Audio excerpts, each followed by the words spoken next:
mesdames, messieurs, vous allez entendre maintenant quelques extraits de la messe de François Couperin pour les couvrants. Ça s'appelle messe pour les couvrants.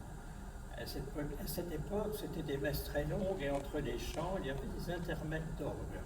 Alors je jouerai donc des passages, 3 passages des messes, des intermèdes entre les chants liturgiques de cette messe pour les couvents.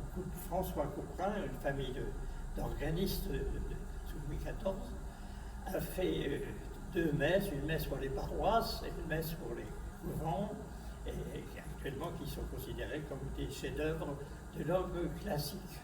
Alors donc, je jouerai successivement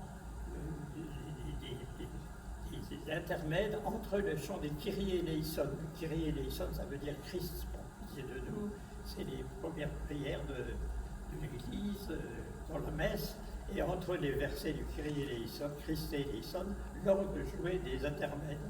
Alors il y a par exemple là, une fugue sur la trompette, et puis après ça vous aurez un plein jeu, et ensuite vous aurez un dialogue sur les tierces.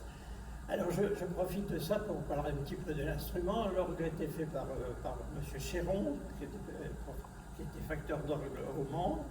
Il était élève du grand facteur d'orgue Gonzalez, et cet orgue a été fait en 1958 à la demande de l'abbé Blin, et qui m'a fait entièrement confiance pour choisir un facteur d'orgue, mais j'avais à ce moment-là 25 ans, et donc on a fait un concours, et c'est Chéron qui a gagné ce concours, si on peut dire. C'est pour ça qu'il a été. Et l'orgue a été inauguré par la grande organiste française qui s'appelait Marie-Claire Alain.